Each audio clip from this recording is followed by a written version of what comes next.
detective, thrill me. Thanks for joining us. We thought we'd go back to a top 5, Jared, due to a film that you watched this week, I believe. Sort of got the brain percolating, and I started thinking, what are my 5 favourite superhero films? And what are my 5 least favourite superhero films? So, that's what we'll go for. Yeah, it'll be personal preference, Jared. Of course. You, of course, have got a larger palette of superhero films to choose from. I'm a little bit lacking on the superhero films recently. I'm sure you've seen plenty of the bad ones. I have. But before we get to that, let's do a bit of a whip round as to what we've been watching. I'll go first too, so we can sort of segue your movies in towards what we're doing. But I have watched the first 6 episodes of Death and Other Details on Disney Plus, which so far so good. 4 episodes to go. It's enjoyable. It's taken a couple of like little turns where I was like, I'm not quite sure where this is going, and I'm not sure I like it. But it kind of rerouted one particular sort of side plot they went for, where I was just like, this looks ridiculous. But then they kind of rerouted from it, which was good. I watched The Famous Five. Ooh. On Stan. Was it on Stan? I'm not going to lie, Jared. I don't know quite how to describe it. First question. Does it involve Supernatural? Did they go that route that the Nancy Drew? No, not really. Boys not really. No. So it's look, it keeps the nostalgic kind of feeling of The Famous Five with regards to the kids and how they act and what they wear and everything. But yet it's also got like dead bodies and shit in it, which seemed at odds with The Famous Five if you're going down a nostalgia route of trying to sort of make it kid-friendly. And then they had this god-awful fucking musical score. It sounds like fucking techno. I was just like, who put this in here? Like, fucking Nicholas Winding Refn, I can guarantee you. He's fucking, oh yeah, put that in. Yeah. So I haven't totally arseholed it. But you're close by the sounds of it. But I'll watch more fucking. There's another movie. One more hard-hitting techno track and you'll be. There's another movie coming. Yeah, okay. I'll probably watch that and then make a decision because I think it's meant to be a number of films. It was average, I think how I'd place it. We have watched the rest of True Detective Night Country, including the 6th episode. We watched the first half of it before I came here tonight. Thankfully, it's not quite where I thought maybe it was going Supernatural, but it hasn't. Thank fuck. It's engaging enough. I'm not going to say it's great television, but it's engaging and it's held my interest the entire time. And a 6-episode season is nice and straight to the point, you know? Not a lot of sort of slog in there. We watched the first 2 episodes of a show on Netflix called One Day. I believe there was a movie done of it in the mid-2000s. It's basically about these two an English girl and an English guy who meet at I guess you'd say it's like an end of school party. And then every episode is a year later. And we see where they're at. I don't know. The bloke at work reckoned him and his wife were in tears. I was 2 episodes in and I kind of said to my wife, this relationship sucks. like they were supposed to, I felt like they was hoping to go for like sparks fly. But I got none of that. Nothing. You need to stop just clicking on random shit on Netflix. Well, it was actually the missus. I mean, you laugh at me, but fucking hell. No, we went for it because this guy at work said, look, this is really good. I don't know whether I'll go back. When he brings it up at work, you'll I'm just going to go, look, I saw the first 2 episodes. It wasn't working for me. He brings it up at work and you'll go, oh, yeah, I started it. Let's talk shop about that meeting later. Yeah. Do you want to talk about the show? No, I don't. I'd rather talk about work. All right, and I finished my viewing with a pair of sports films, Jared. American Underdog on Netflix about Kurt Warner. Warner. The first hour was kind of a bit of a slog, and I'll give the filmmaker some credit for kind of taking a slightly different route and going more about him and his wife getting together and the family dynamic. But the back 40 minutes really comes to the fore. Like, that's when we get what actually occurs to him and everything, and they do a really good job. Although you cannot fucking possibly tell me that fucking Zachary Levi is 24 at one point. They're trying to toddle out he's 24 and he's in college, or 22 and he's in college. And I'm like, he looks like he's fucking 50. I mean, it was a few years ago, but even then he'd have been in He was 41 mid-30s. when they were He was 41 when they made So it. He's in college. Fucking hell. Yeah, thanks, fucking Van Wilder. Yeah. I mean, I was a mature age student at university and I was younger than that. So fucking... And the last one, Jared, only the greatest movie trailer of all time. The Rookie, mate. The Rookie. Fuck, good movie. Real good movie. Totally underrated. Yeah, because it just kind of disappeared in the whole sports movie. It did pretty well I financially. I looked it up. And I love the fact that it's not, like, he wasn't a star. No, he just got there. He just got there, something that he always wanted. And fucking Dennis Quaid is super underrated. Yeah. He's such a fucking solid actor. Like, you know, like you believe you believe him. Like, you believe him as the kind of the down on his luck sort of teacher who missed his shot and stuff and gets it back. Like, you kind of believe it. You love it. And I love the fact that they actually had to fucking dampen the scorelines of his team because the real team was fucking kicking everyone's ass. Yeah. Because it turns out they were facing a major league picture. Yeah, exactly. Training. Like, we had to make the scorelines more believable because his team fucking killed everyone. Exactly. Really, really good film.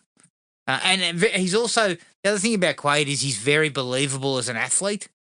Because he did a lot of the pitching in the film. It's just that he couldn't throw, obviously, clearly couldn't throw that hard. So no. In the shots where he has to pitch fast, it's a minor league pitcher. Yeah. But really good film. Yeah, I'll have to get back on that. It's been a while since I've watched it. Because I'm in the sports, I'm just getting riled up to watch The Dynasty. The Dynasty? Which is the one about the New England Patriots. Oh. It's popped up on Apple Plus. So the first 3 episodes are on there. I've heard it's good. I didn't know you had that. Well, it's just floating around there. I'm fucked if I could tell you what I've watched on Apple Plus, Help but I've got access to it. Fuck are you trying to pull? I'm not giving you my fucking Apple ID. Whatever. Jesus. You'll be sniffing around. Yeah, sniffing around. But it's got nothing on it, has it? It's still pretty it's pretty light on, but this is an Apple Plus original, I think, and it's look, I've heard it's no Last Dance, but it's about as close as we've gotten since then. So okay, well, that's fair 10 enough. episodes. That's good. And, we've already got some bad blood. We've already got, Tom Brady saying he never would have played for Bill Belichick again and all this sort of stuff. Oh, really? So I'm like, hey, muckraking. Hey, Gronkowski fucking getting out of the piss all the time. Yeah, I can't wait to see all that. So what do you have? Well, leading into what we're going to talk about. Staying on the sports track, I got back onto Heels because I hadn't finished season 2. You hadn't finished it? I hadn't finished season 2. I thought you raced through season 2. Well, I raced through the start of it, but then I just I got to a point where I just had a few episodes left, but I just got sidetracked for ages with other stuff. Unbelievable.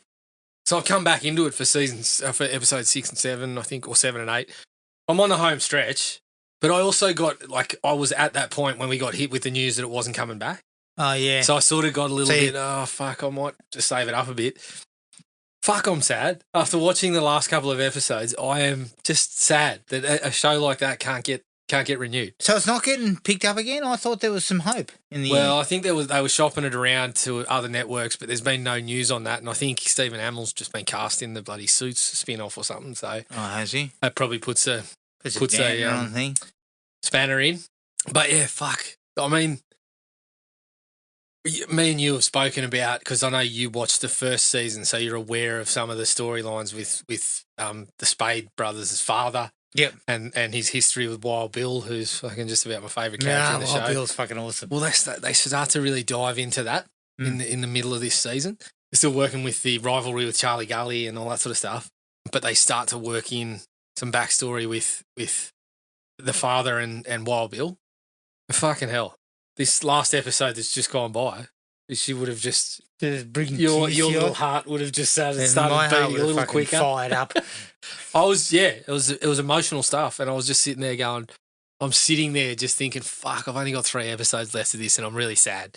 Which, happens sometimes when you get a show that you love. You can get 25 seasons of Grey's Anatomy, but you can't get fucking 3 seasons of Heels. Unbelievable. I actually thought like wrestling had a big enough audience that this would have just grabbed it and kind of found a niche. Is it because it was on Stars? I think Stars. If it had been on issue. like Netflix, I think you'd find it might have. But this is the thing. I think it's primed to do something like that, like a Cobra Kai. I reckon if Heels got on Netflix, it'd just have a moment.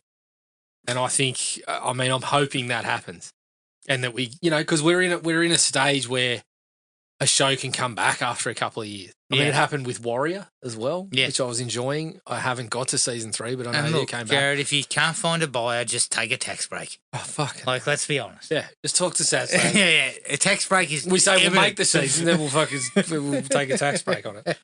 So yeah, I got started on that. You got emotional. I got emotional. I love it. I love few TV shows, but I love that one. Yeah, okay. So, talk about plumbing the depths. I watched Tentacles. Oh, is that the fake? There's the Italian Jaws. It's the Italian Jaws rip-off. She starts the all fucking right. Italians love Jaws, didn't they? Didn't they? But why make this when you can just make Jaws beat for beat and call it something else? Or when you make a movie and call it Jaws 5. Don't worry about copyrights. Why are we worrying about an octopus? But anyway, there's a couple of moments early on. She starts off all right. Starts off all right. Like, there's a couple of cool ideas early on. It has got a cast of reasonable actors. John Huston is somewhat magnetic on screen. Magnetic, you want to watch it when he's around, but it's so fucking flat when he's not. The story just kind of chops and changes, and then there's not a lot of tentacle action. And funnily enough, I can't remember where I read it, but I think I read up that they fucking lost the octopus in the ocean, and so they had to finish it out with like a diver waving a fucking tentacle in front of the camera. The actual. They lost the octopus that they were using, the fucking special effects bit of work that they put together. They left it in the ocean, so they had to finish it without it. And I think that definitely hurt it. No doubt. So I also got onto Joe Bob's Valentine's Day stuff. Which was what? Freeway, which I had not seen. Freeway. Yeah. The one with Reese Witherspoon and Kiefer Sutherland. Yeah. Which was a bit of a different choice. I wouldn't say it's a horror film. I really enjoyed it. Reese Witherspoon was fucking fantastic. That is one of the best performances I've seen her put in, and she was like 20 or something. And Kiefer Sutherland is also excellent. She's pretty... some nasty stuff going on there, but I quite liked it. And the other one was Vamp. Oh, is that the one with Robert Russler? Yeah, Grace Jones. How was that? Bit of a Dusk Till Dawn vibe going on there. Parts of it were really cool. Is it a sex comedy? No, it's not really a sex comedy. Although Getty Watanabe's in there, and he's in that phase when he was the comedic sidekick in a bunch of that shit. No, it's not sex comedy. It's not. Okay. It's not really horror either. I think they go for a little bit of comedy, but it's not very funny. But there's some stuff in there that works. It's got a real style to it in parts. Like the lighting and stuff is very noticeable and very. It has magnetic even. Magnetic. I mean, touch of class possibly. No, cool. So yeah, I watched that. I got into a bit of Netflix doco territory. I watched Rail the Alien Prophet. I mean, fucking hell. How many times are we going to have a bloke claim that he's the second coming or that he's an alien, and he talks, and people just go for it? And then it turns out a part of that happens to be, you got to have sex with the bloke. Yeah. Oh, well. But also, who could have seen that coming? And then when you actually see him talking, he's just a fucking shit dribbler. Yeah, absolutely. And the funniest thing is this one, I mean, the guy had been on TV a couple of times, and it was clear he was trying to get himself famous. He was fucking playing songs on the guitar and shit like that. And then, the next time he's on TV, it's, I saw a UFO. And then the next time it's, now I am fucking, I'm a prophet. I'm a prophet. They took me up to the fucking place. And good one, buddy. But again, I watched on fucking Letterboxd reviews, there was one of the comments that was like, "Why is it that all these fucking cult leaders have to have shit music?" I'm like, yeah. This guy had a couple of shit songs. he was singing throughout there. I think the running thread there is that part of it is about being fucking special and being. If you can't achieve fame, well, you just fucking make it for yourself in this little group of people that go for it. I didn't think it was very good. There was parts of it that were all right, but it's just like a factory now. They just run this shit out, and this one didn't perhaps grab me like I thought it might. Yep. From there, I went back to X. Ty West. Ty West, yes. Yep. Love it.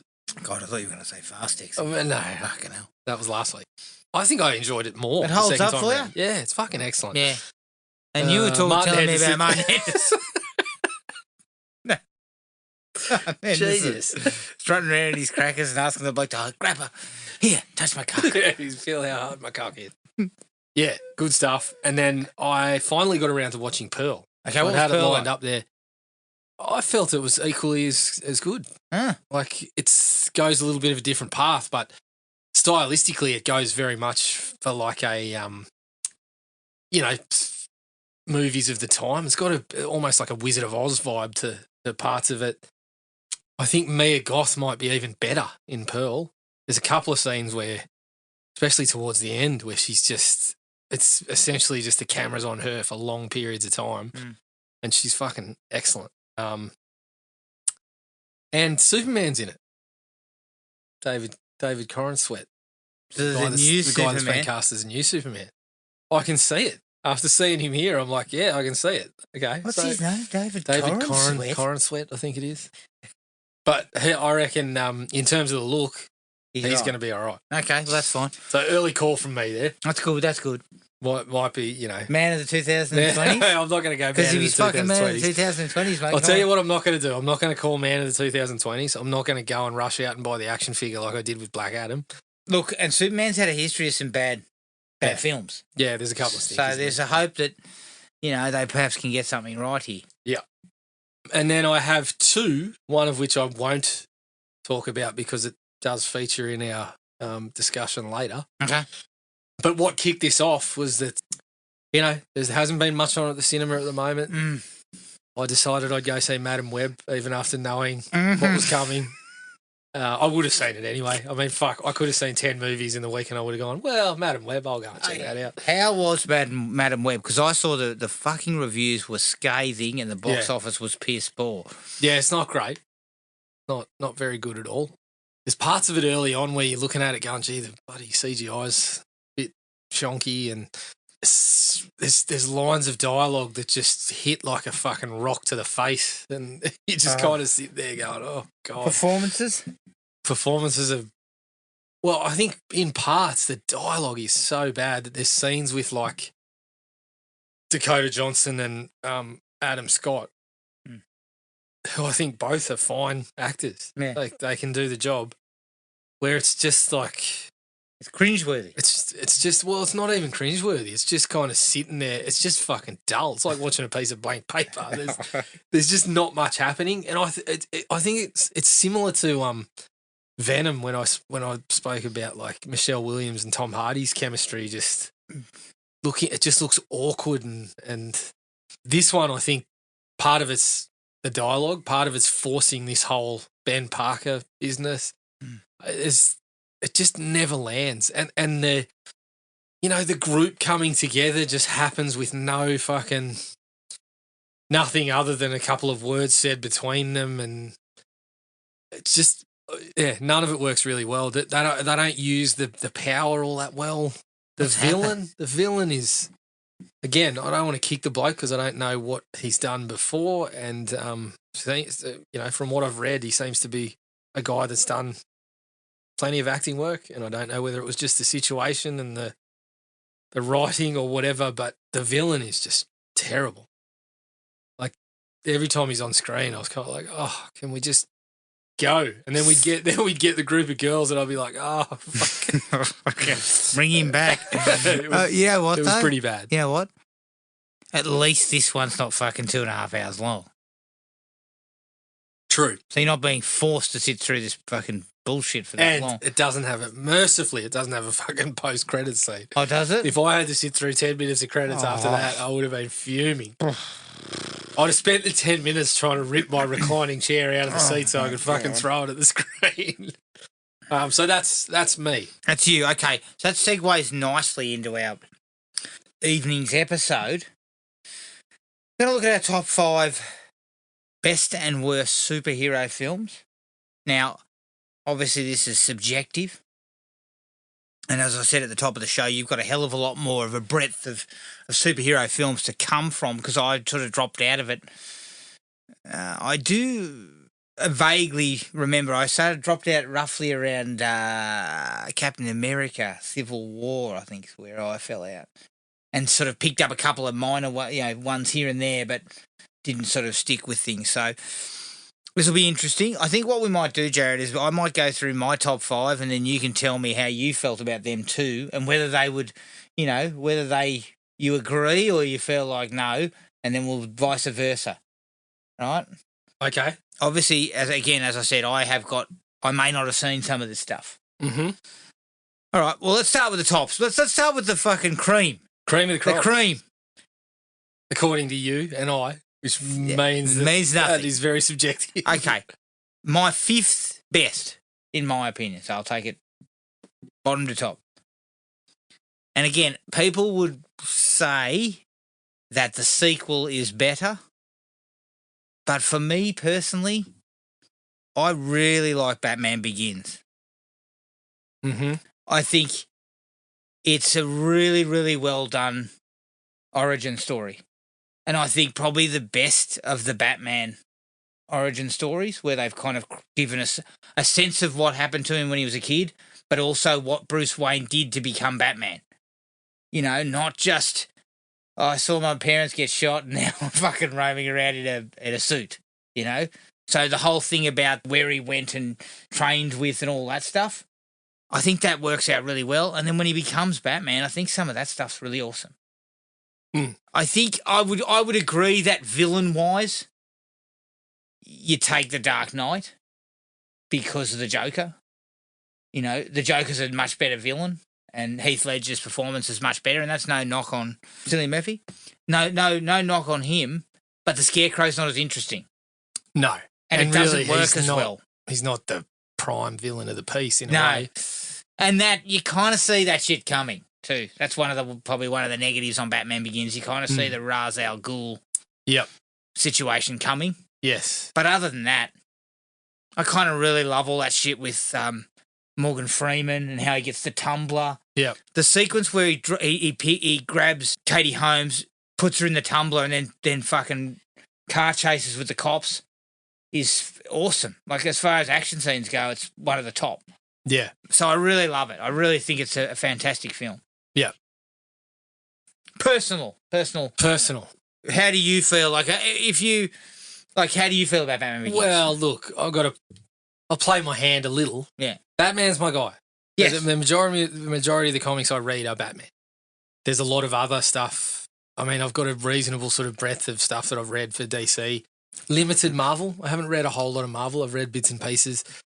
But I'm a DC reader, and Batman's the one. So that colours my opinion. I mean, I could have quite easily filled my top 5 with Batman movies because Batman's the one I go for. Yeah. Begins is not my favourite. No. But it is good. I think, as you said, some of the origin story stuff is good. I like taking him to the League of Assassins. Yep. They did call it League of Assassins in the movie, so. didn't they? Because it goes back and forth. Sometimes it's League of Shadows, sometimes it's League of Assassins. No, I think it was League of Shadows, wasn't it? Well, it was one of them. I can't remember which one it was, but there's a couple of things that I don't love about it. I didn't love that they swapped Ra's al Ghul and I still call him Raish because that was a back and forth for a while, but I did listen to a podcast with the guys that created it.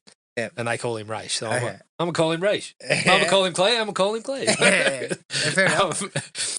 So I didn't love that they switched him out. I understand why they did it, though, because the real Ra's al Ghul starts to bring supernatural in at him. Fuck. He started bringing people back from the dead. Why do we always have to go super fucking natural? Why can't it be a guy with a fucking mask on?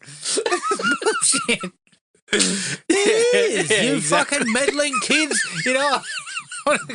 Yeah, why can't Ra's al Holy Ghul just shit. be playing fucking parlour tricks? Exactly.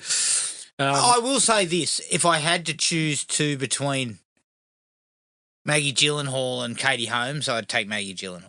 Yeah, that would probably be hovering around my honourable mentions. So I'm not going to fucking I'm Okay. not going to kick you for having Okay. it in your 5. That's fair. It's That's Batman. Fuck, of course fair. I'm going to support that. Okay, number 4. Deadpool. Wow. I Big call. really like the first Deadpool. Big call. Possibly because it's totally outside of what I was expecting. I didn't know Yeah. anything about Deadpool. Yep. And I kept hearing things that it was more sort of aimed in the sort of the comedic sensibilities. Mm-hmm. And then, of course, Ryan Reynolds was taking on the role. And at that stage, he was poisonous. Yeah. He was fucking poisonous. In part because of Deadpool and what they fucking did to him the first time. around. Exactly. But he'd also ripped out R.I.P.D. and fucking Green Lantern somewhere in that period. I remember thinking, this is a disaster. But it really hit the spot. It was totally outside of what all the other superhero movies that I'd seen. Yep. I think it's piss funny. I think Reynolds is perfectly cast for it. And it's full of fucking ultra-violent action. Yeah. My one negative is the villain's a bit sort of blah. I can't remember the guy's name, English fella. Ed Skrein. Yeah, it's not his fault.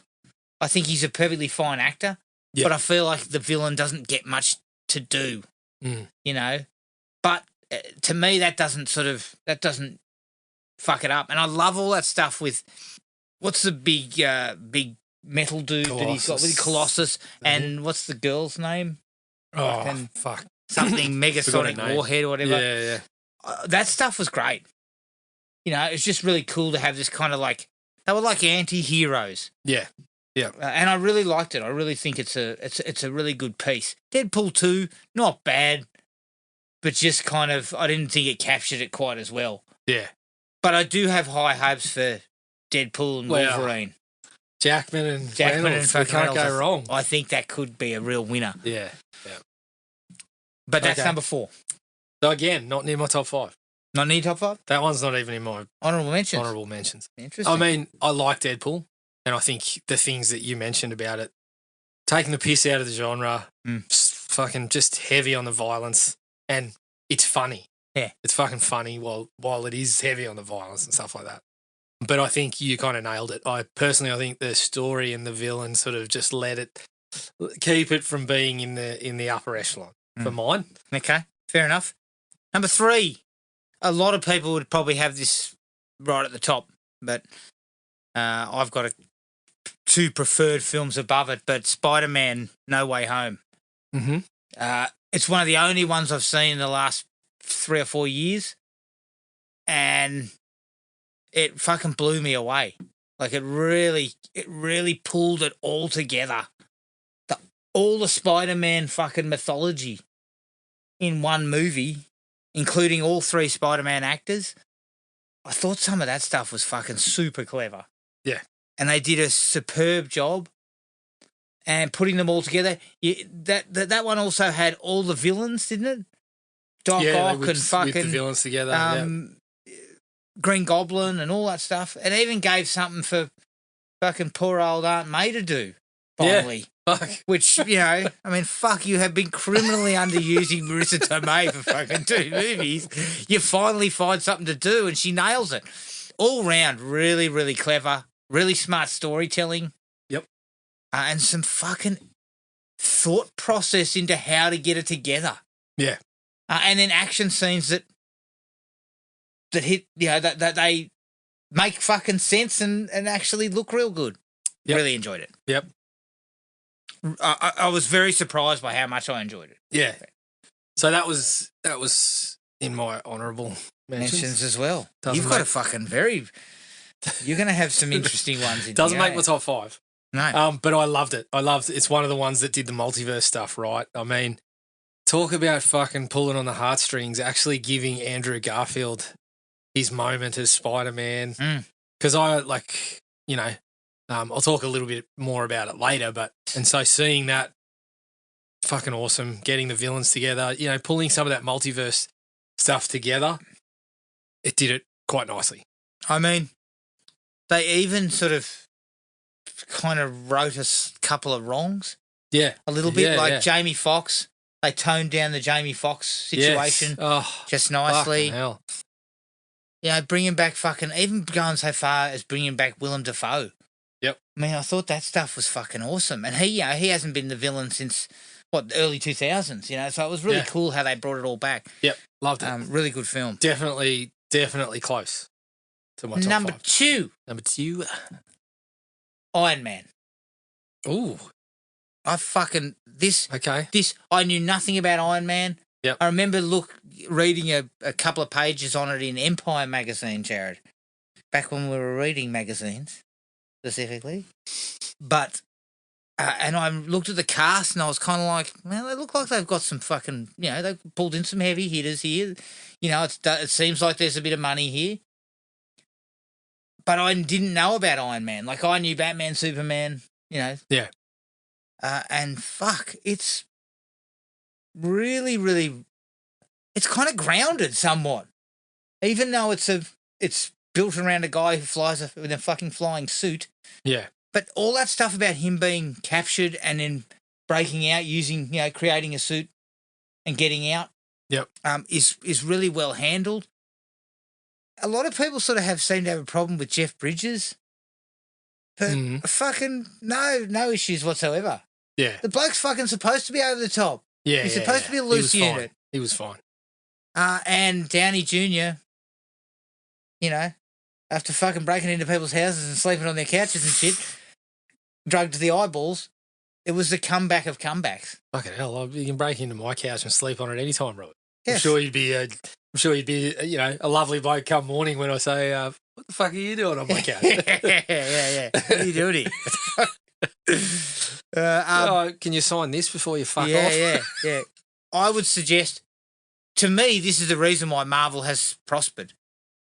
This fucking saved them. This is live or die. If this fails, that's the end of it. Well, it nearly was the end of it because the Hulk failed. Yeah. So Edward Norton as the Hulk, this kind of saved it and put it all together. And Downey Jr. was the fucking backbone for how many movies after that? Like, for fucking 20 years, basically. For good reason. So. Yeah, really, really great. Great performances. And, I'm not really a Gwyneth Paltrow fan, and even she, she gives really good performance there, and she's got a great chemistry. Don't try to sell any fucking candles or anything. Well, like yeah. Look, it's like, if it's between a vagina candle and a fucking performance in Iron Man, I'll take the Iron Man performance. Thank you very much. True, Although I'm not going to lie, I'd like at least light it for me so I know what it smells like. Fucking hell. I don't want to know. I mean, just keep it to yourself. Okay, so where does Iron Man sit for you? Not in the honourable mentions either. Mentions, not in my top 5. Shit. Yeah, it's a little bit different. Yours is deeper.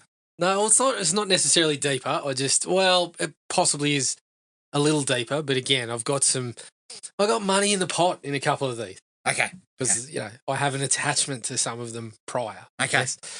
And my number 1, Logan. Definitely in my honourable mentions. Awesome.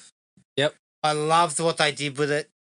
Yes. Yeah, they stripped the X-Men back. Yep. They took it to a very sort of simple, streamlined premise. Old man Logan. Yep. Jackman is fucking phenomenal. Yeah. And there's a sequence involving Eric LaSalle at the house they go to, where Logan holes up at that farmhouse, and Eric LaSalle's the husband. Some of that is fucking the best stuff that's been written and shit, like dialogue-wise, acting between the two of them.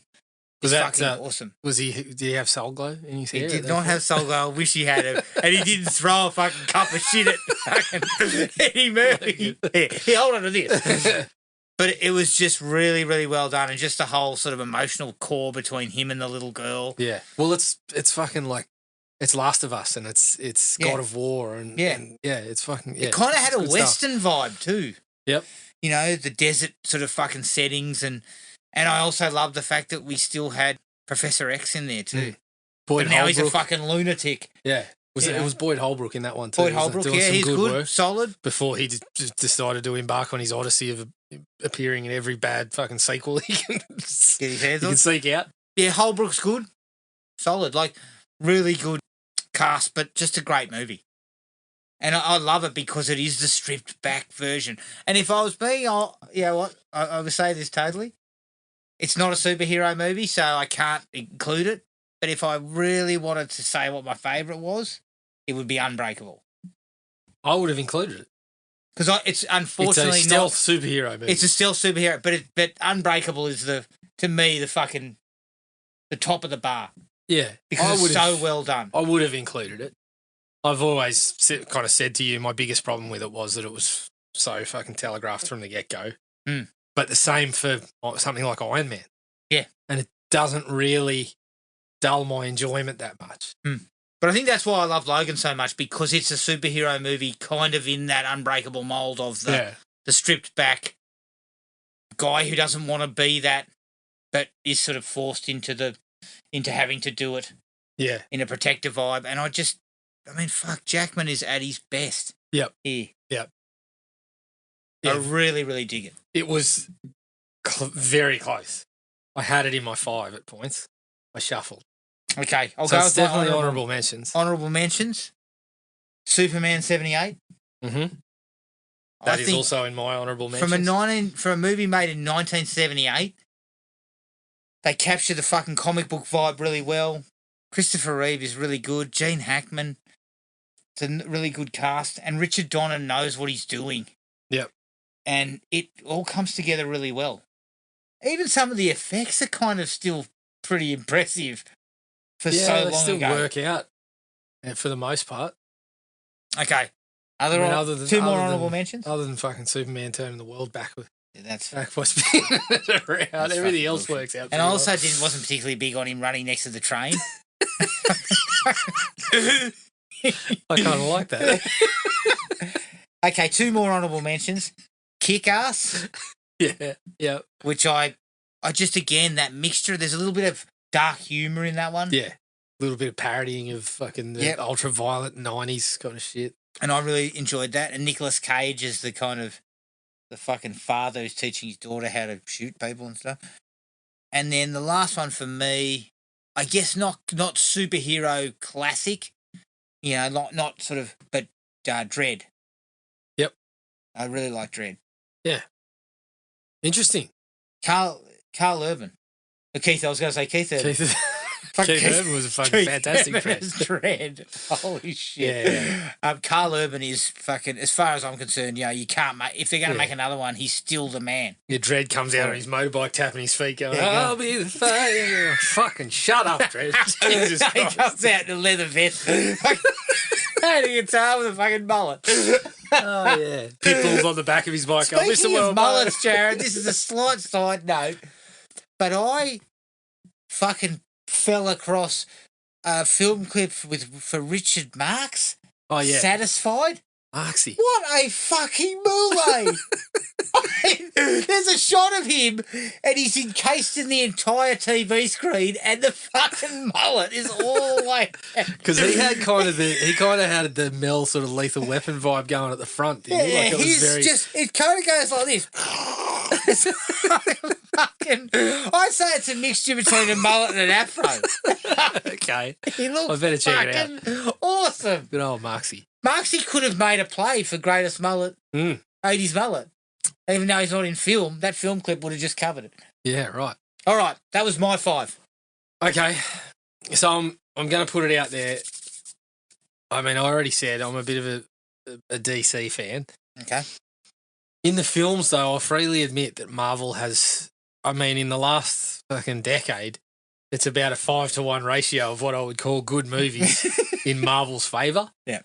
But my belief still to this day, and I may be biased, Okay.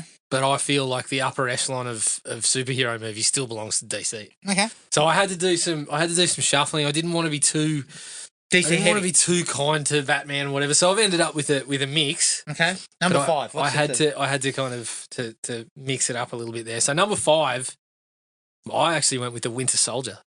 I actually think that's my favorite of all the Marvel movies.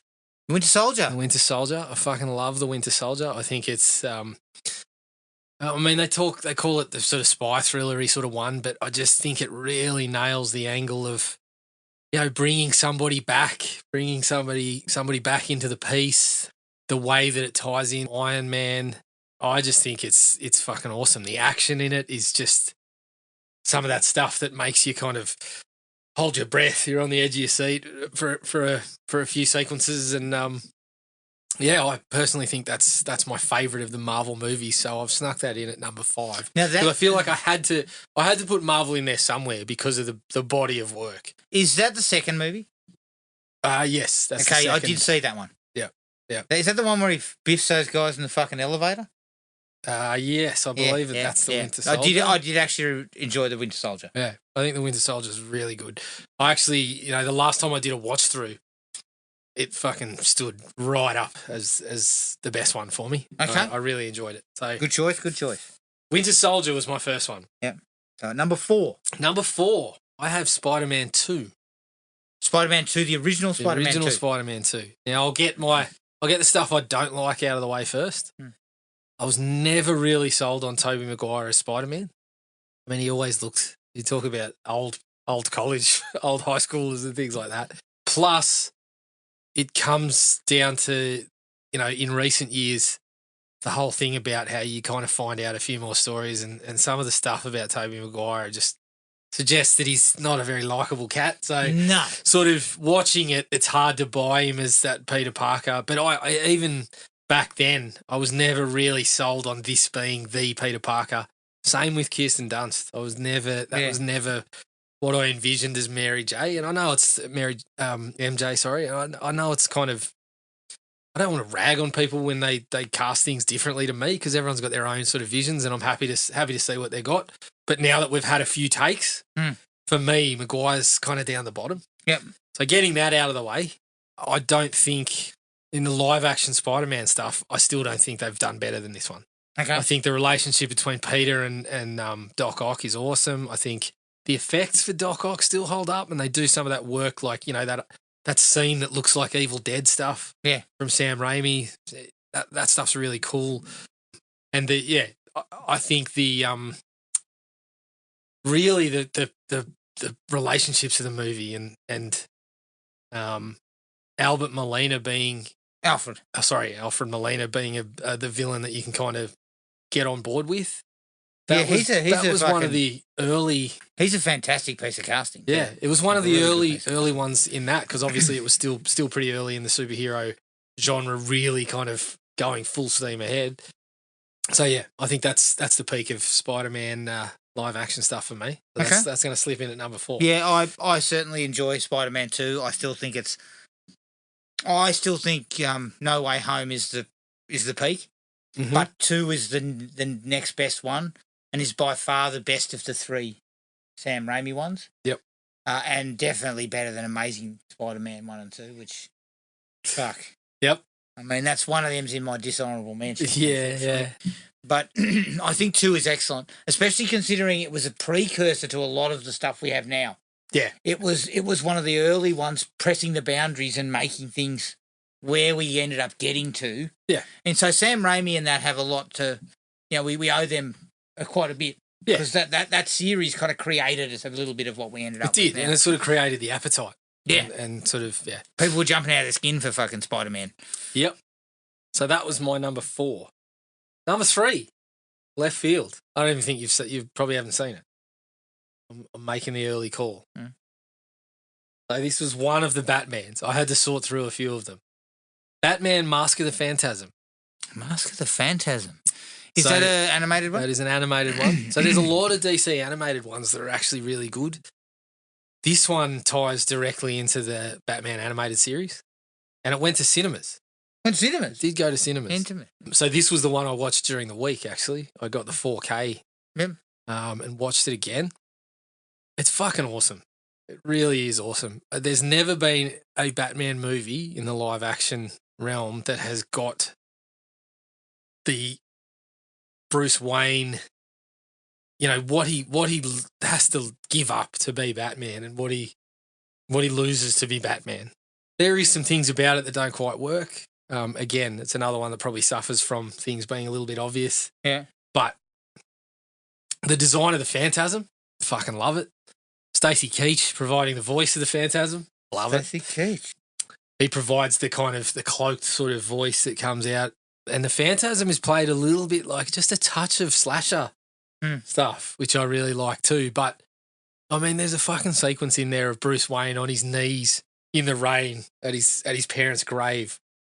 And he's essentially begging them to fucking forgive him because he wants to go back on his vow. And he's just in the rain saying, I didn't know I could be like this. I didn't know I could be happy. And I was, again, the emotions were welling up. I'm like, this has never been done in a live action. You teared up. The guy. just to go slightly off tangent, why are we not mining this stuff live action wise? Why is that not someone not looking at that and going, maybe we need to go down some of these routes? I really don't know. Because it's still, and there's a nostalgic kind of touch to it as well. But I think there's so many people who are, have gone through various iterations of Batman and whatever, and so many of them come back to Batman the animated series and say this is what fucking distills it all into the best. And the style of it, they call it Dark Deco. They took this. They very much took this Art Deco style. It's often all the Batman stuff takes place at night, and they kind of pioneered this style where they animated it on black paper, and it's just fucking excellent. And this movie is it's right up the peak of Batman stuff purely because they get that right.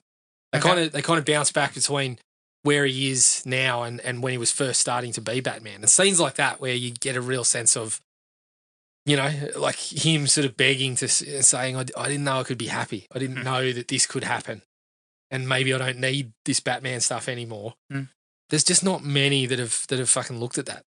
Interesting. So it's really cool. It's very, very, if you haven't seen it, I would recommend. I think it's probably about, with credits, it's about 85. Okay. Without credits, sorry, it's about 85 minutes, but really cool stuff.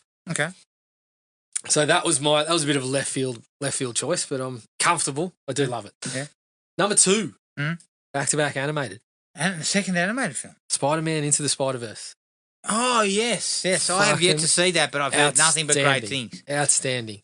Loved the second one too, but I had to stick with the first one because it just sort of, I mean, you were getting sort of an idea that it could be all right, but it just fucking hit out of nowhere. Like watching it was just like, wow, this is really fucking good.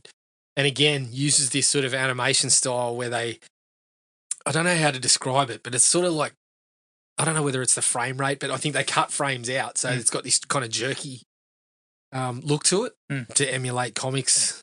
And it's just fantastic. Like the story, bringing Miles Morales in there and his kind of arc and his character development through the movie. Again, does some multiverse stuff, does it really well, extends into the second movie, which is also excellent. I think it was just a surprise. And having watched it, I think I've watched it 3 times now. Hasn't kind of, I don't think I've watched it and just thought, no, there was a bit of a buzz at the time, but this stuff is worn off. I still think it's probably the best Spider-Man movie. Okay. Taking live action out of it, I would probably say that's the peak. It's just outstanding. And again, already had an impact. The most recent Ninja Turtles movie tried a really similar sort of art style. I think it's people have taken note of it and just gone, yeah, that was excellent. Okay. So a bit of imitation already coming out. Okay. So that one, I'll have to watch get that one on your list. Definitely. So number 1 at the top, I stuck with The Dark Knight. The Dark Knight. Yeah. I don't begrudge anyone going for The Dark Knight. Yeah. I understand The Dark Knight's the pull of The Dark Knight. Yeah. I think it's very well made. Yep. It's very well done. There were some things that I just couldn't get on board with near the end. But I appreciated Heath Ledger. Yeah. And there's a few issues with if you dig into the story, there's a few issues with the end. But I think Ledger is just He's fucking phenomenal. phenomenal. Bale is a good Batman. Yeah. He's not my favourite, but he's a good Batman. And I feel like Gary Oldman was a little more present in this one yeah, too. Oldman's he's unsung hero of that series. Yeah. Because I loved he's him as really Gordon. good as what is he? What's his name? Jim Gordon. Yep. And you know, he works really well as Jim Gordon. So Yes. yeah, look, I've got no problems with the Dark Knight being selected. Yeah. You know, I feel like a lot of people would have the Dark Knight at the top. Yeah. I think it's still sort of takes your breath at a couple of times when I watch it. And it's just a super exciting bit of work. And I had to wrangle with my Batman choices, Adam, because I had a few that were close to the top. So honourable mentions? What do you Honourable got there? mentions. I know the Batman is quite divisive. I enjoyed the Batman. I think it's really good. Yeah. I think I've watched that I think I've watched it 3 times now. I really like it. And I think there's some things in the Batman that it kind of touches on or goes for from some of the comics that don't necessarily play out in some of the other stuff. Like Carmine Falcone in the Batman is as close to I can imagine what I've read in some of the comics, much closer than the Dark Knight series. I mean, didn't they what was his name? The bloke that was in the Full Monty was Carmine Falcone. Oh, yeah. Tom Wilkinson. Yeah. So Still a good actor, but yeah, Yeah. things went differently there. yeah, I loved the Batman Catwoman stuff. Batman- I'm here nor there with Batman and Catwoman. It's been very prevalent in comics runs recently. And But it's, I really it's liked it. been up and down in the films too, hasn't it? Like, Yeah. Although I thought, I mean, Michelle Pfeiffer was excellent, She was. and I actually thought Anne Hathaway wasn't too bad. Yep. In Catwoman has Batman been done Rise. quite well. Quite well. You've had some really good performers in that, but the Batman, I like the stripped back vibe of it again. That Batman's kind of like he's got his gear and everything, but it's Yeah. not as fancy and fucking, you know, it hasn't got nipples or anything. Yeah. Do you know what I mean? Well, I thought I was gonna. I saw the first time I saw the Batmobile, I was like, oh, not sure about this. But then when I saw it in the movie, I was like, no, I love it. I love it. Yeah. I really love the idea. Was it Chevy or something like that? Just a Colin fucking Farrell pump. was awesome. Colin Farrell. I mean, fuck. If someone hadn't have told me it was him, I wouldn't have known. And I think the Batman does something that some of the other live action ones haven't. Dark Knight does it at points, but it's early Batman that has no use for Bruce Wayne. He's fucking just caught up in this vengeance. Yeah. There's probably something to the people that kind of take the piss out of it as like goth Batman and, you know, sad Batman and all this sort of stuff. Yeah, but fuck. But I like the fact that he's still fucking gripped by it. He can't see that Bruce Wayne is a bit of a tool for him to use to hide Batman. To hide Basically, Batman and yeah. to kind of extend his reach as Batman a little and that sort of thing. So I appreciated it for that. I thought Pattinson was actually good. Yeah. Surprised me. I Yeah. was not sort of jacked about his casting Yep. initially. Yep. But I think he holds himself up very nicely. Yeah. Also, Jeffrey Wright. Yeah, good. Forgot all about Jeffrey Wright. Good. Now we're talking about Jim Gordon. Mm-hmm. He's fucking awesome. Yeah. I can understand why people don't necessarily get on board with the take on the Riddler. I didn't mind it. Just something a little No, I different. like the Riddler because it kind of had that almost like true crime. Well, it's type a of hard one. I mean, you angle. can imagine someone trying to whip out like the Frank Gorshin Riddler now, and people just going, "Oh God, Christ. we can't watch this." Or the Jim Carrey one. The Jim perhaps? Carrey one, yeah, exactly. I tell you the one thing I was not as sold upon. The Joker kind of angle near the end. Mm. I felt like that was just not necessary at this point. You could have you can bring the Joker back. I'm not saying you can't. Yeah. I just kind of felt like you kind of shoehorned it in there as well, they're all here, you know, and we're going to Yeah. bring them back. Yep. Let it stand on its own 2 feet. The story was solid. Yeah. Um, That's I one like of the things. detective stuff too. That 'Cause he's I- actually a detective in this Yeah, one. because I would love to see. I mean, I keep calling for, you know, give me a bit of Mr. Freeze or something. Just don't make it Arnold again. Like, give me No, some of those. make other it ones. Arnold Give me again. some- give me Jesus some Christ. of those other ones. There's only one Mr. Freeze, mate. It's fucking Arnold. Oh God. Yeah. Give me some of those. Give me some of those other villains. Yeah, maybe go slightly outside the usual. This is the thing with Batman. You know, it's always going to come back to the Joker at some point. So yeah, that's a little tired. It is becoming a little tired, like showing the origin story again. Mm. But there's just such a breadth of characters that I feel like you could come out with something that not a lot of people may have necessarily seen, but could really do the job and surprise. Well, someone. put it this way, Jared. Marvel is digging deep for any old shit. Why can't Batman dig a little deeper into its villain and make those villains interesting? Bring them to us. Yeah. Like, okay, it's not the Joker, it's not the fucking Riddler, and it's not the Penguin, but it's a lower tier Batman that we've suddenly elevated. We've given them a cool storyline and put them at odds with Batman. Yeah, and they have done. You know, I shouldn't complain because they've done so many Batman movies now that we've got the Banes and we've got, we've even had a live action Killer Croc for fuck's sake, but didn't work so well and wasn't really with Batman. But go there, bring those characters, even deeper than that. Go deep. Bring back Arnold. Multiverse. Fucking Arnold in the multiverse. Oh my fucking God, imagine that. Any other honourable mentions there? Yes. Well, Logan was in there. Yeah. Guardians of the Galaxy. I did enjoy that, yes. Again, more humorous take. Yeah, good fun. I did consider briefly the kind of whole Avengers Infinity War Endgame sort of thing because it's hard to replicate that excitement that they managed to generate. Mm. By the same token, Batman 89. Yeah. Because, we were right in that age bracket where you remember the fucking hysteria about it. We were frothing as hard as Jack Nicholson was when he got 25% back in. Jesus Christ. Yeah. Absolutely. Yeah, like we were frothing that hard for Batman. Yeah. And you know what? Michael Keaton is still probably the best. He's up there. Who do you take? You clearly don't take Bale. Well, for me, it's... I'm a Kevin Conroy man. Oh, the guy did the voice stuff, for the animated stuff. But if I go live action, I've probably got to give it to Bale in terms of the best combination of what I think the best movies are and the best Batman.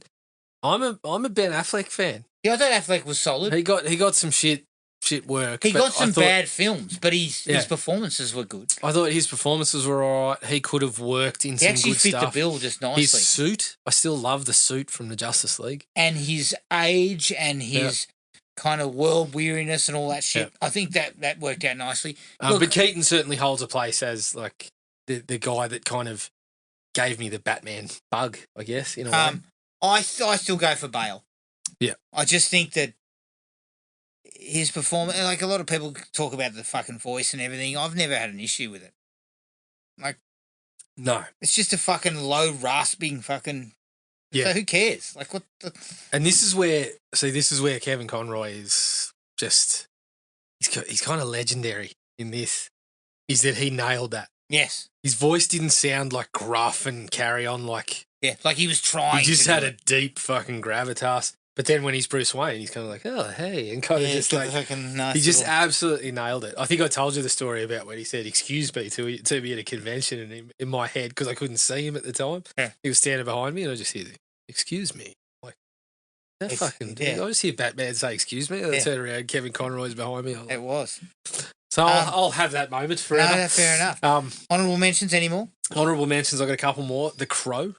Oh, fuck, yes. I didn't even think of The Crow. Honourable mention. Good one. Yep. And I did briefly, thinking of your sort thinking of your sort of Unbreakable, The Incredibles. Yes. Sniffed around The Incredibles a little bit. So yes. There was probably a few too many honourable mentions there, but yeah. Look, I'll throw a sort of question without notice at you. The best cast superhero. Ooh. So who is the best one they cast?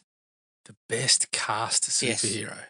So we were talking about a lot of performances here. Who is the one that fits the mold of what you would have expected? Well, immediately, and it's a little bit different to what you're saying. Immediately, I go to Robert Downey Jr. Yes, because like you, I didn't have a whole deal of knowledge about Iron Man, but we've hit a point where now Robert Downey Jr. is Iron Man. Yes. It's kind of like inseparable. Yeah, I would agree. That was my pick too. Yeah. He's the one that sits. Like, as soon as I saw the movie, I was like, fuck.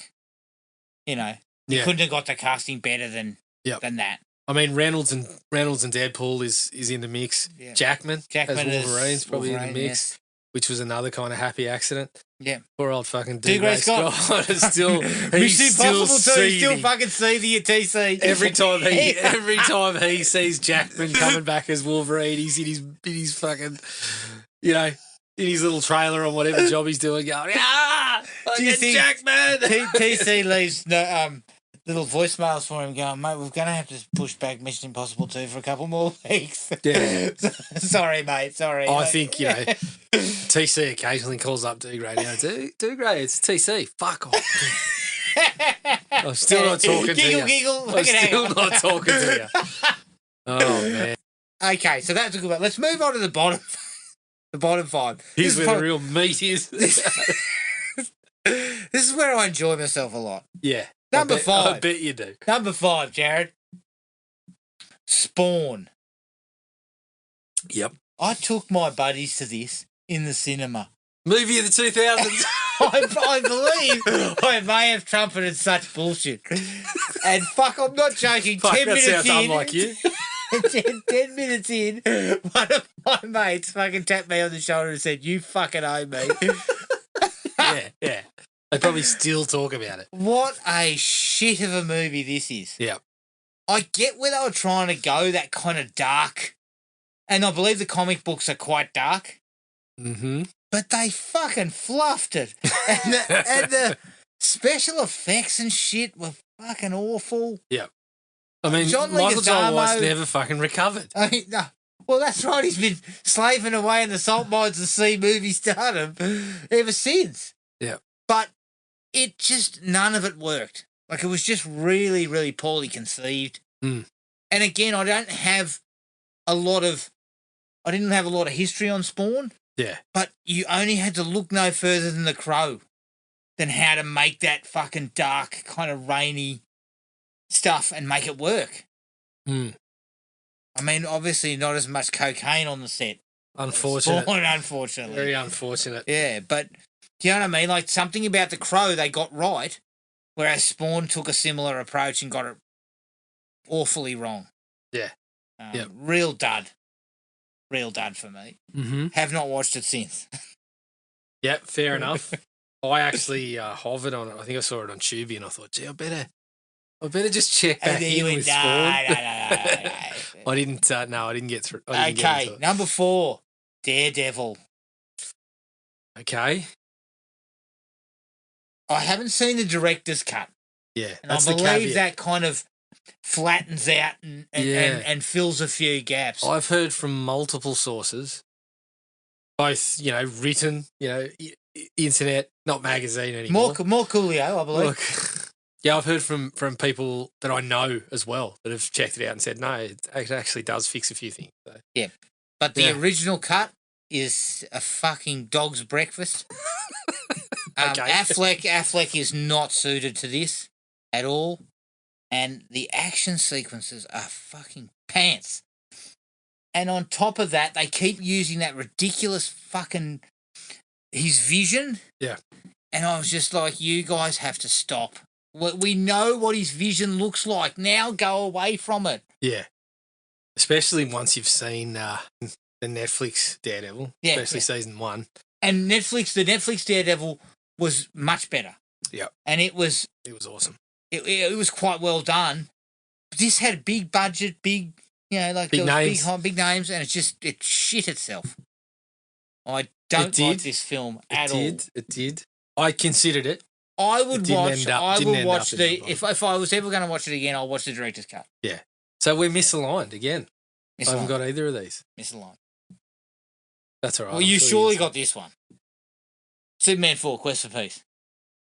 Yes, I do. Fucking disaster. I mean, this is what happens when you cut corners. Yeah. When you get in films and you cut corners and you let Christopher Reeve you hold him to a Superman picture by saying he can direct, Yeah. and he comes up with this ridiculous fucking storyline about no nukes. Honestly, I think, like, even when I was young, you would watch the Superman movies, and I'd even be like, yeah, I didn't know who Richard Pryor was necessarily. 3 was garbage, but it was sort of entertaining. But you know, garbage. I didn't necessarily know who Richard Pryor was, but I'd even say, yeah, let's watch the one with that guy in it. Yeah. But Quest for Peace, not Fucking so much. Nuclear, not man. so much. Holy Christ! And they cut corners on the effects, Yeah. everything. Yeah. Like, this is not how you take a property that you paid money for, and this is not how you handle it. You paid all the money for the property, and when you have the property, you say, we're making it on a shoestring because we've got no fucking money from You paying trump for it the that you property. make it on 25 million, then you cut 15 out. Yeah, of course. Fucking ridiculous. It's a shit of a movie. Yeah, it's not very good. Quest for Peace is the lowest end. Yes. And I'm not going to lie to you. I did not like Man of Steel at all. But I would I would watch Man of Steel any day of the week. Yeah. Over this. Look, I think we've spoken before, but, you know, Man of Steel has some really stupid things and some things I hate about it, but I still think it's an okay movie. Kate Costner's I death. can't get over that. I just cannot. I mean, she'd almost make the list just on that fucking nonsense. You know Honestly. what? Man of Steel, and again, this is a side note, Man of Steel, in my opinion, has got only one thing going for it for me, and that's Michael Shannon as... Not even Cavill? Cavill's not that good. He looks like Superman, but I think he's okay as he's very Superman. average. Again, he's very he was, bland. He was another guy that didn't get a whole lot of... No, he did not great get much to material work with, but He Superman is did also his a bit best of a with it. bland superhero Well, sometimes. Superman's really hard. We've Hard to spoken make about that. Superman's interesting. hard to get right. Yeah. And they didn't really get it right with All Man right, of you Steel. should have this Especially one. when your fucking old man is 100 metres away. You could get there in half a second. No one would even know. I mean, looks he's over and waving he me goes, off saying, "Let no. me go." I say, stop being a silly old fucking He has fool. got he has barely got time to say "let me go," and I've already fucking scooped him up. Like, I Fucking lunacy. fly through the air like the speed of fucking sound. I mean, I would pick him up. I think Costner just decided one day, I've I've had enough of oh, this. fucking send me home. And started pulling his fucking- behaviour. His Yellowstone behaviour out. He started doing. I think that's what's happened here. I love the way Kate Costner, when he's fucking flying high, he's a rampant asshole. as soon as things tail off a bit, Kevin, you had a dip. You should know. He's a character actor. Yeah. You should know that it's nice to be on top and Exactly. appreciate it. Kevin, Get yourself a gratitude journal, Kevin. You're an old man. This is good for you. Mm. Unless you're looking for love, which Well, you can buy a secret membership to have one-on-one access with Kevin, I've heard. You should One-to-one definitely chat. have this my number 2 film in your list, surely. Batman and Robin. Yes, it is. Surely. I mean, I'm not going to lie. If Batman and Robin had that sequence where Robin dries his clothes, It'd be number it one. would be number 1 for sure. Oh, man. What a pair. What a pairing those are. People forget that Batman Forever's not far off No, Batman and it's Robin. not. It's pretty fucking bad too. Tommy Lee Jones, talk about fucking sanctioning buffoonery. I don't sanction yours, pal. He's the worst. Talk about... That's the thing about that I don't like is I don't sanction your buffoonery, Jim Carrey, so I act like a fucking I buffoon. act like a buffoon. Oh. I won't bother to read up anything about the character that you've written for me. I'll just do the Joker, and I'll do a half-assed version of it. Batman and Robin is just awful. Partially because, like in some parts, some moments of the day, I could watch Batman and Robin and actually laugh, Oh, and feel entertained. But looking at it as an actual structured film, there's a lot of problems. At what point does it fall apart for you? Like 2 minutes in? I think it's where we see Arnie to the best. We get on the bat skates and Arnie's got a group of ice hockey themed goons. Is that where it fell apart for you? Because that was the opening scene. Fucking hell. Sharon, just you explaining that. I need to rethink. I might have to put this at the top. Yeah. Holy Maybe it was the shit. part where Batman and Robin were surfing the little bit of the doors that they blew out of the rocket. Fucking hell, no.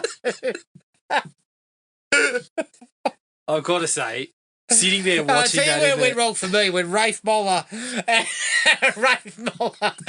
fucking Jesse Ventura give us some of the worst fucking goon work ever. yeah. Yeah, they were both pretty good, I thought. Especially when they start swooning when Poison Ivy's mist kind of comes across them. They even dubbed Rafe's voice.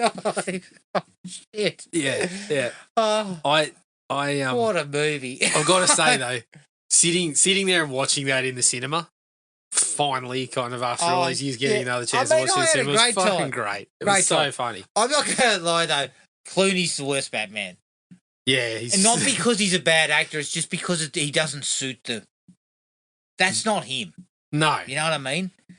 But I don't- I would have liked to have seen him in a kind of Bale type take on Batman, but Yeah, I think that could have kind of worked better Yeah. for him. nipples on the Batsuit are more his style. I think. Nipples on the batsuit and cod pieces that looked like you belonged to John Holmes. Alfred, Jesus.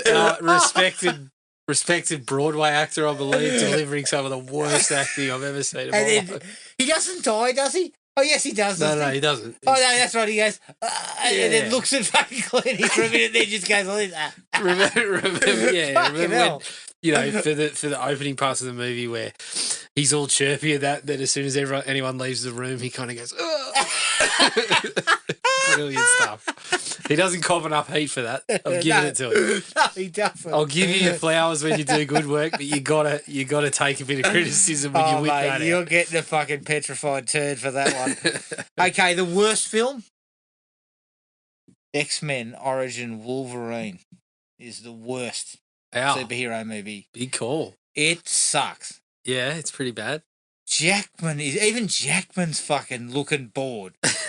I mean, it's just nothing about it works. The fact that they took Daredevil, they basically told Reynolds, well, if you Yeah. want to ever play the character again, you got to sit through this shit and be. But he's what- mouthless, like- isn't he, in this one? Yeah, I mean that's the whole. It's a big part of the character that he talks. So Like, why the He's fuck? a fucking loudmouth that never shuts up, So why like did we? he is in the modern Daredevil, So- Deadpool stuff. So why did we decide to go down that route? I still don't know who's to blame for that. Now, there's a bloke who I believe involved in the scripting of it by the name of Skip Woods, who Is it his also fault? wrote A Good Day to Die Hard. Right. So maybe it's him. Okay. I'm taking your part. But no It's him. one, I don't think, well, maybe I need to look into this, but someone should have come forward, put their hand up and said, sorry, I decided Yeah. to Nobody say- wants to say to, that. to cover Deadpool's mouth with skin and stuff. The whole thing doesn't work. No. Like it makes kind of Wolverine this kind of like I know they're trying to give us his backstory, but it's just shit. Like they pile in all this stuff and it just doesn't work. It's a mishmash of ideas. The action scenes are no good. Yeah. And as I said, even Jackman looks like he's fucking bored. Yep. Which is sad because, everyone loves Wolverine. Well, But- they do now. Yeah, not back then. Okay, dishonorable mentions. Batman versus Superman, Dawn of Mhm. Justice. Had moments where I felt like we almost busted free of the errors. Almost. A couple of But then moments. somebody fucks something up and they're back to doing stupid things. Yeah. And it never quite gelled. Yep. And again, it's sad for Affleck because again, I think he gives a good performance here. Yeah. I still think there's a lost good bit of Batman work That Somewhere. he didn't get to do. that he didn't get to do. Like, This one popped up on I did a quick sort of Google search of worst superhero films, and this one popped up, and I remember watching it and thinking to myself, yeah, The Green Hornet. yeah.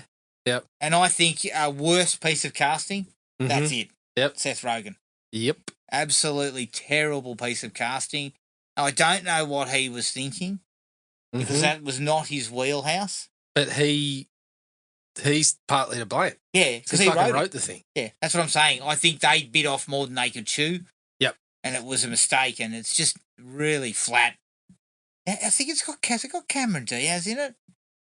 Yes, I think it does. Fucking I hell. remember. You're making her flat. and How do you and manage that? it's got Christoph Waltz in it Fuck too. me dead. Yep. Honestly. Terrible. Mm-hmm. All right, that's me. That's my superhero 5.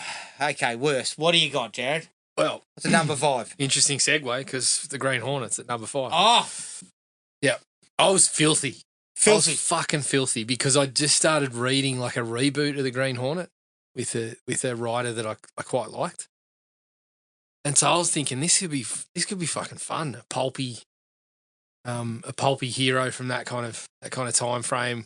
I was interested to see what they were going to do with it, and I thought we could have come up with something pretty cool. You're dumbfounded? I was fucking very wrong, and I really think Rogan is to blame because he took it and I don't know what they were going for. They were going for took this comedy. comedic kind As of far as thing, I but then can they tell. had, there was the sequence where he's fucking fighting with Kato, and yeah, I was just filthy. And one of my friends, like I normally don't, I don't try to shit on other people's things too much. I'm happy to say I don't like something, but Yeah. one of my friends was like, "Oh, I thought it was great," and I was like, "You fuck." You don't know what you're talking Yeah. about. I nearly blew up. You are dead to me. I was just, one of the few times where I was just blowing up. One of the other times was when the same friend told me that he thought, I still know what you did last time was better than the first one. I fucking blew up. Oh, shit. What did you? I don't know if you saw the same film, but fuck. I mean, the first one's not much good, but gee. First the one's second not much good, but fucking gee, awful. the second one's, yeah. Hey, ladies. Apart from Jack the Black. ladies, the sweet, sweet ladies, whatever the fuck he says. Yeah, he was great. It was great, yeah. Okay, what else you got? Number 4, come on. Number 4, Quest for Peace. I don't think we need to say too much more. Christmas peace. As I I got no peace. We covered that. Yeah. I get no peace from Yeah, watching it. Number 3, I'm going to make you pick which one. The Fantastic Four. The recent one. Yes. Because that was just a fucking That was cluster. just as boring as batshit. I didn't see it, but I read about all the shit going on in the background and just Yeah. what? Well, it was a tough watch. It was a very I tough mean, it watch. had a good cast. Yeah, we just kept going through these sequences where I'd be kind of just sitting there I'd just be sitting there like, what are we doing? What are we? I can't remember exactly what it was, but down the stretch, we kept going to this fucking.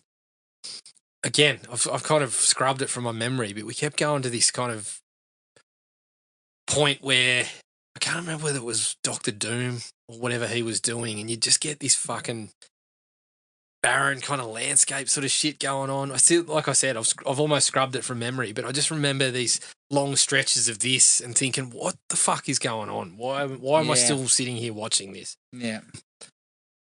Interesting timing, given that they've just announced the cast for the new one, which looks like a really good cast. That's one of the more recent ones that kind of just stood out for me as like, yeah, this is not it.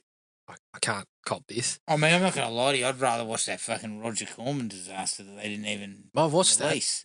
I would believe watch that that. was better. Yeah, I would watch that any time before I'd watch this one again. Oh. Even with the silly effects of the elongated arms, and I would absolutely watch that again before I would watch this one.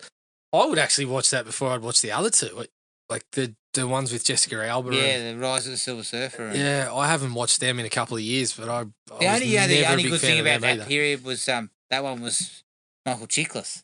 Yeah, As yes. Ben Grimm. The rest of it was just bullshit.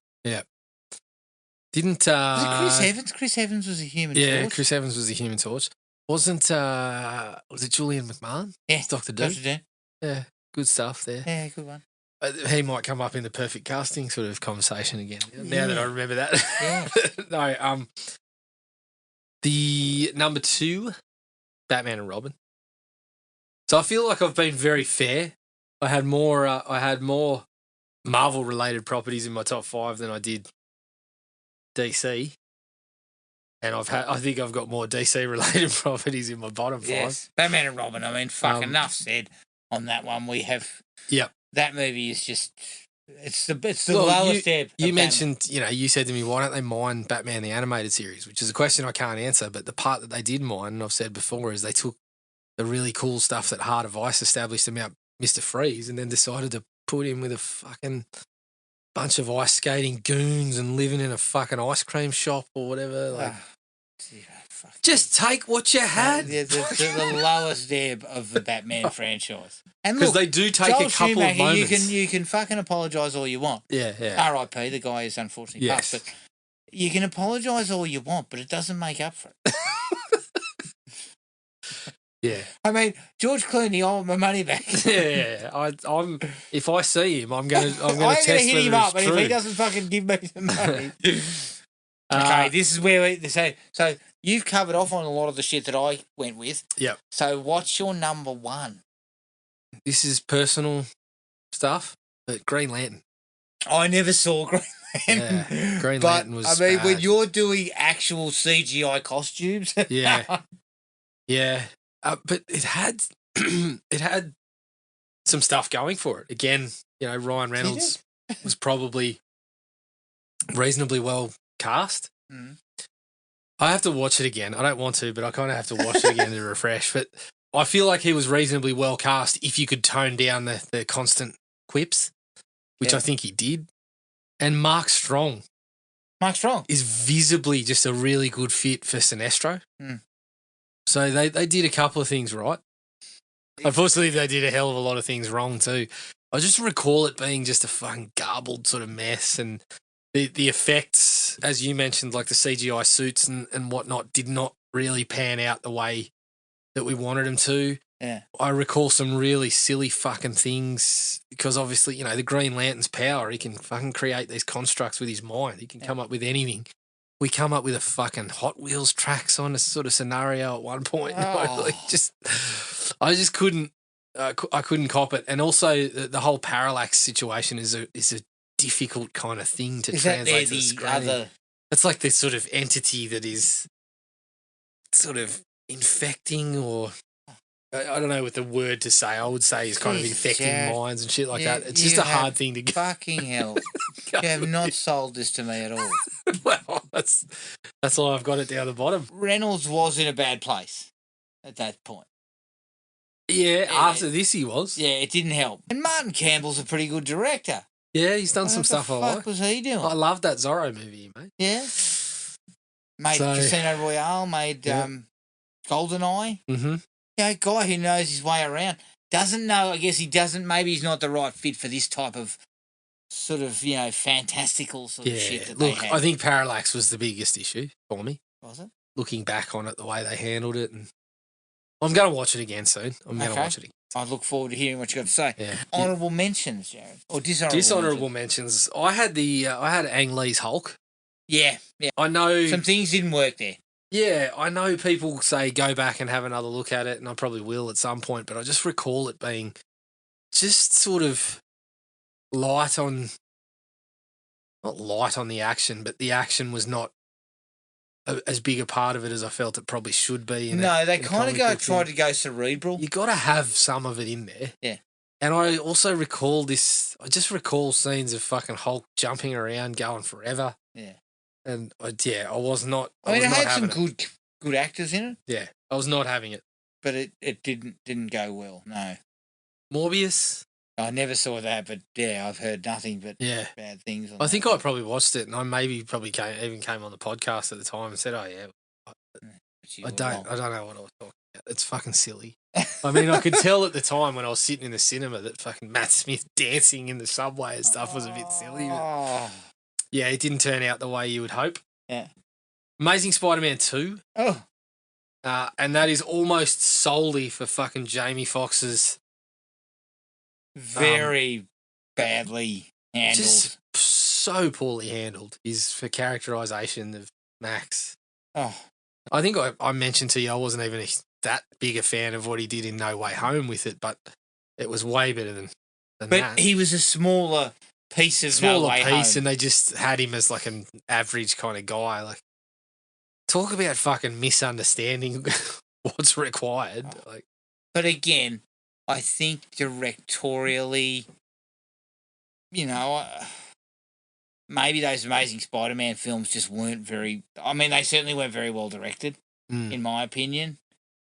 Even though I feel like they had some things going for them. Again, casting in some of this stuff has been excellent, but it's just that nobody kind of, especially Amazing Spider-Man 2, nobody got the brief about what they were trying to pull, and it kind of almost felt a little bit like the Schumacher Batmans. well, I feel like no. Not quite I that, mean, Jamie Foxx did. but Jamie some Foxx of it went a would have little fit bit perfectly in campier. there. I still maintain that Garfield and Emma Stone were a bit of a Yeah, shining And light in that because they part had a two really good ends chemistry. with a real kick in the guts. Yeah, they had a really good chemistry. They were believable as like a young kind of blossoming romance sort Yes. of. Whereas I couldn't get that from Kirsten Dunst and Tobey Maguire. No, I never got that either. So that's probably say something nice about the movie. I would yeah. You get it from Tom Holland and Zendaya. Zendaya, yep. Yeah. You get that? Yep. Right, yeah. And the last dishonourable mention is the Eternals. I never saw I was it, not but I heard happy it with was the fucking Eternals. awful. I was not happy with that one. Was that the one with Angelina Jolie in Yes. it? Yeah. Good Lord. Again, a solid cast of not necessarily like A-list, but people that you'd be happy to sort of go and see, up and comers. Because Barry Keoghan was in that one too, wasn't he? Oh, I don't know. Pretty sure Barry Keoghan was in it. Richard Madden, he was in it. Old mate from Stuba, Oh, yeah. Kumail Yeah. Nanjiani. He's recently gone on a podcast and talking about how he had to go through to therapy from the backlash to that one. So that tells you about all you need to know. Yeah. Poor bastard having to go through that. I heard that was very, very poor. Yeah. It's got the big bopper from fucking Train to Busan in it too. Oh, yeah? The big fella on the train. He was in it. So yeah, cast was good, but I just Was it another muddled mess? I found it to be kind of dribble? incredibly boring. And that's Say that what is you will that is about an absolute no in these movies. Yeah. At the minimum, it should be just wall to wall shit getting blown up. Yeah. I don't mind you going for, people that want to take different takes on things. And this was the Ang Lee stuff too. Like, I'm okay with that. But if it just kind of bores you to tears, then that's kind of like the biggest sin in superhero movies. Yeah. Because people are going with a preconceived notion of what it is. Okay, stretch some boundaries a little bit. You can't just be kind of boring people to tears with it. Yeah, fair enough. All right. I said Seth Rogen, worst casting. Worst decision. casting. Is that where you stand? Yeah, it was very ill-fitting. Very. I think it was just. Yeah. I mean, he didn't. I could never have seen him as a superhero of any kind. No. You know what I mean? Like, and I know what they were trying to do. The Green Hornet, Kato's the kind of the hero, isn't he? Yeah. Isn't that the idea of the Green Hornet? Yes, somewhat. Yeah. But fuck, But that doesn't. Yeah. doesn't fit. Are we gonna tiptoe around Frank Castle, Dolph Lundgren, or Thomas Jane? Thomas Jane or Ray Stevenson. I can take your pick. Shit. I mean, Stevenson was okay. they couldn't Thomas get it right Jane was until, okay. They couldn't get it right until fucking John Berthel. Yeah. Yeah. But no, Stevenson was okay. And Jane, if his wasn't so fucking muddled and full Yeah. of all sorts of stupid bullshit, Yeah. he would have been okay. Yeah. Stick to the shadows, Thomas. Yeah. And Dolph, don't turn up at fucking, Dolph's not hiding. Well, Thomas was the one that turned up at City Hall. wasn't he? Yeah. Don't turn up at Frank fucking Castle's City Hall. dead. I had the element of surprise, but oh fuck, I've blown it. Yeah. Fuck. But Lundgren was bad, but he wasn't Seth Rogen bad. Like Lundgren, it fit for him to be the Punisher. He's just not a very good actor. it was miscast. It was miscast somewhat. Yeah, but like he's not a very good actor at the time. So he couldn't do much with it. But yet he fits. So you're making my argument for me. But you know what I mean? Like, No, he's not miscast. He just couldn't act at the no, time. but you know what I mean? Like, you could see him as the Punisher if he but chops a little better. he was a fucking bleach blonde kind I of forgot about that. bleach blonde muscle Well, they man. fucking didn't even give him the Punisher t-shirt. No. I mean, Stevenson kind of looked like what you might expect the Punisher of that era to look like. Yes. Sort of a bit grizzled, bit of stubble. Grizzled, bit older. You bit you didn't have to put boot polish in his hair. Fucking hell. Thomas Jane, too young. Maybe, for the Punisher.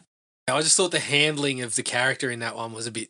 Yeah, it was weird and it was bad. I think Jane was in his 30s. Yeah, he could have been okay. But Bernthal and Stevenson would have both been in their 40s when they played the Punisher. Bernthal's a really good fit. Even that series, they didn't nail it, but they did enough right, I think, to kind of say that Bernthal's the one you would. Yeah, like if you were going to make a Punisher movie and you cast Bernthal, you've done the right thing. Well, I believe they. I may be wrong, but I think they're bringing him back for the Daredevil thing. So. Oh yeah, yeah. All right. That's our top 5 and bottom 5 superhero films. Keep an eye on the Facebook page to see what we do next. But until then, take it easy, everyone, and we'll catch you later. Cheers. Find the podcast at Podomatic or on iTunes. Don't forget to rate and review. Like us on Facebook at Thrill Me Podcast Australia or contact us at thrillme, all one word, all lowercase, at iinet.net.au.